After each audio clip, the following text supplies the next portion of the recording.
¿Qué tal amigos de Politiquero? Es un placer estar con ustedes en esta video información. Amigos, de verdad que hoy les quiero mostrar esta información porque la verdad, miren, creo que me he estado fijando y me he decepcionado de ciertos personajes poco a poco, tampoco digo de golpe porque quería en realidad darles el beneficio de la duda, pero la verdad es que ha sido muy decepcionante que, por ejemplo, Hernán Gómez Bruera esté criticando ya constantemente a la 4T como si fuera, digo, una cosa es la crítica constructiva y otra cosa que estés alegando lo mismo que hace la derecha y la oposición, que ahí es donde yo no concuerdo. Si fuera una crítica diferente, bueno, está planteando otras cosas, o al menos supondría alguna mejora. Pero no, el caso de esto es tres personajes que de verdad han decepcionado creo que a los mexicanos.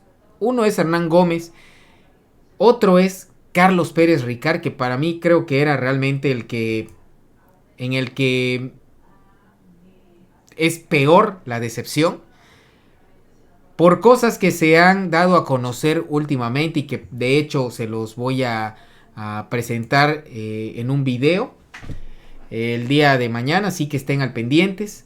Así que vean nada más, ellos criticando obviamente la reelección de Rosario Piedra Ibarra y otra personaje que también ha decepcionado últimamente es Denise Merker, porque fíjense, Denise Merker siempre se ha caracterizado por ser una periodista bastante objetiva y siempre como que se apega mucho a pues a características, no sé, del periodismo, como que obviamente tienen que tener evidencias, pruebas que reafirmen lo que están diciendo. Sin embargo, esto del periodismo ya parece que se volvió por parte de ellos, que son los más, digamos, los expertos, porque son los que estudiaron periodismo, ¿no? Se supone que son los que deberían de llevar a cabo las cosas tal cual y la verdad es que no. Esto ya parece algo de dimes y diretes y a ver si me crees y si no me crees, pues es lo que pienso que supongo que pasa, pero no hay manera de demostrarlo. Palenque se hace presente, dice Denise Merker. Y pues, ¿por qué dijo esto? Por lo de, obviamente, Rosario Piedra Ibarra. Creen que López Obrador metió mano y estuvo allá. Yo no lo sé. Francamente, quiero pensar que no. Y francamente quiero pensar si acaso que hubo alguna recomendación por parte de él, alguna pregunta por parte de la presidenta, pero tanto que el presidente se meta de lleno a ella tiene que ser. Francamente, cada quien es libre de pensarlo, tendrá sus razones, pero yo no lo creo. Yo no lo creo. Y por eso me decepciona mucho esto de estos tres personajes, porque están haciendo acusaciones que francamente no tienen ningún sentido en algunos casos. Y hablo principalmente de Ricard y de Hernán. Pero vean lo que dijo Merkel, porque hubo, híjole, una respuesta bastante interesante. Me gustaría un poco responder a lo que dijo la presidenta porque hizo varias preguntas y con respeto. Dice, ¿de dónde sacaron la información? Y es muy sencillo.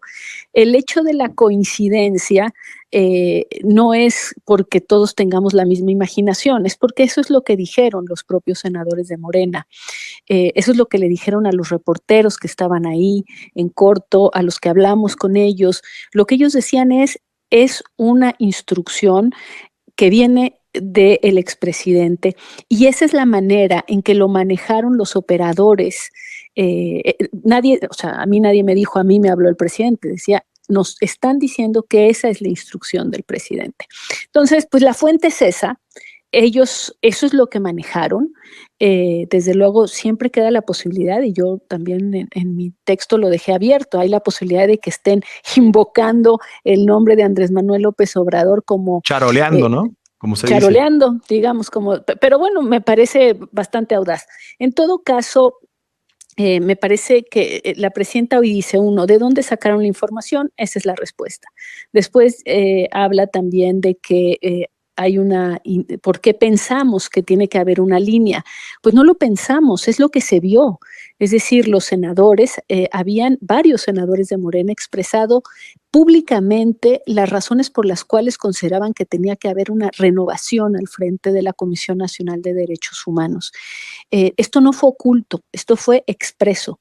Los propios senadores de la mayoría gobernante valoraron a los candidatos y pusieron a la actual presidenta de la Comisión Nacional de Derechos Humanos en el último lugar porque tuvo una comparecencia muy desafortunada. Todo esto ocurrió a la vista de todos. Entonces, pues cuando uno ve que después de todo esto se hace lo contrario, desde luego no es inaudito buscar cuál fue la fuerza que modificó el comportamiento de quienes iban en una dirección y terminaron yendo en otra. De ahí viene, de todas estas cosas, pues los reportes tan, digamos, generalizados, incluso de gente muy cercana, o como dirían ellos, de comentaristas muy cercanos a la Cuarta Transformación y a la propia presidenta, que dicen exactamente lo mismo.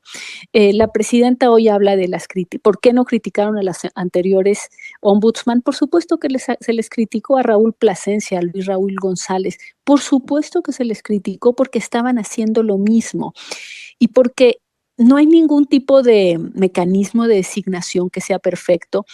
El que existía, que era el que el presidente, digamos, o que una mayoría calificada del Senado eligiera a la presidenta, parecía bueno porque cuando hay pluralidad y ningún partido tiene el control de la mayoría calificada, pues implicaba que tenía que haber negociaciones. Pero bueno, sobre la ofensa a Rosario Piedra, sí sería reprobable claramente que hubiera ofensas, pero bueno, son ellos los que la pusieron en el último lugar y yo creo que a nadie le molesta, como ella lo dijo, aunque no salió en este fragmento que pusiste. En algún momento ella dice que lo que le molesta a los críticos es que, pues en realidad ella tiene que estar ahí por quien es, por lo que representa. Yo te lo había dicho ya, me parece increíble que los puestos públicos se atribuyan porque eres parte de un linaje. No entiendo eso de que es la hija de alguien y por tanto debe ser. Me parecía que ese era más bien un criterio que utilizaban los más conservadores de los conservadores. Y por otra parte, también hay que decir que nadie quiere ocultar pues los hechos que hayan ocurrido durante la Guerra Sucia de los años 70. No entiendo cómo se puede uno ir hacia ese argumento. Sí, no, esa parte tampoco la entendí. ¿En qué sentido criticar? Bueno, que ella represente, que Rosario y Piedra represente eso, no creer que esté ella, lo volvió la presidenta equivalente a querer tapar eso. Me parece que es muy desafortunado todo este episodio, me parece que es muy dañino. No creo que le vaya a quitar un solo voto a la presidenta, ni mucho menos, lo cual no quita que sea importante, que sea relevante y que a ella y a su propio partido y a su propia mayoría los revelan, los desvisten, los desnudan en sus contradicciones y también, y esperemos que sea una vez y no cada vez, pero también en la posibilidad de que efectivamente Palenque esté haciendo llamadas. Me parece delicado. Fíjense, amigos, que bueno, ya escucharon lo que dijo Denise Merker, lo que afirma sin presentar ninguna prueba, evidencia, que eso es lo que yo criticaría. Pero bueno, en realidad, ¿qué ha venido sucediendo con Rosario Piedra Ibarra? Que se ha visto cómo han salido todos los medios de comunicación, la derecha, los opositores, los académicos, los intelectuales, todos los que están en contra de este gobierno, en nado sincronizado, para tirarle con todo a Rosario Piedra Ibarra. Incluso hasta organizaciones que supuestamente defienden a los derechos humanos están ahí, pero todo tiene una razón de ser de por qué están atacando a Rosario Piedra, y eso es a donde tenemos que llegar, a entender por qué esta decisión cambió y no nada más decir es que le dieron una... Esa es la respuesta fácil, en realidad. Pero vean este comentario del Chapucero, que me llamó mucho la atención. Están furiosos por la reelección de Rosario Piedra Ibarra, por la sencilla razón de que el PRIAN no la pudo comprar en estos 5 años, como sí lo hicieron con 2 ministros de la Corte que propuso AMLO. Se mantuvo leal a la 4T contra el viento y marea a pesar de las enormes presiones nacionales y extranjeras. Esa señora merece un enorme reconocimiento de la gente que votó por Claudia Sheinbaum, porque aguantó desde la derecha hasta los chapulines y nuevos progres que lucran con los derechos humanos. Y de verdad que esta información es muy cierta, porque solo basta ver cómo están furiosos todos los opositores porque haya quedado esta señora de nuevo. Y francamente, creo yo que estamos en el camino correcto. Y miren, para rematar, quiero que vean lo que expresaron estos dos, uno periodista y el otro, creo que los dos son periodistas de hecho, y vean nada más los comentarios, cómo hicieron pedazos los argumentos de Denise Merker.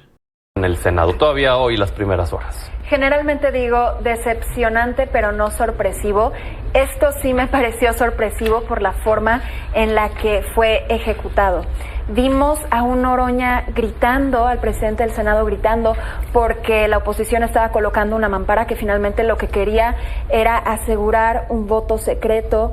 Vimos también que Adán Augusto López estaba tratando de entregar boletas, y él mismo lo aceptó, de entregar boletas que ya estaban marcadas a favor de Rosario Piedra Ibarra. Y la pregunta es, ¿por qué? ¿Cuál era la desesperación de ponerla ahí? Es un perfil tan cómodo, es una persona que finalmente ha dicho que es, pues, aliada de la 4T, y la labor de la CNDH es ser incómoda, es ser crítica, es cuestionar al poder cuando se violan los derechos humanos de la ciudadanía.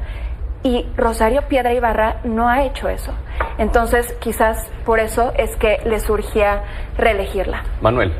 Sí, mira, la Comisión Nacional de Derechos Humanos, al igual que muchas instituciones hoy necesarias para nuestro país, desgraciadamente se desvirtuaron en la época del neoliberalismo. Para empezar, la institución la crea Carlos Salinas de Gortari, eso como primer presidente, y hasta la llegada de Rosario Piedra tuvo más de 7 dirigentes, 7 titulares, todos ellos policías. Es curioso que la primera mujer civil que llega a la institución se haya enfrentado a una especie de, digamos, cacería mediática y política en concatenación que ya con los años que uno lleva en esto, por lo menos le hace levantar la ceja.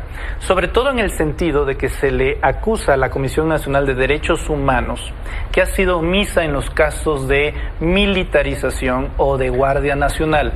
Enfocan que estas dos instituciones, cuando hay quejas de derechos humanos, la Comisión Nacional de Derechos Humanos, presidida por Rosario Piedra, no avanza en los casos. Yo te voy a dar 2 datos desde que Piedra asumió la titularidad.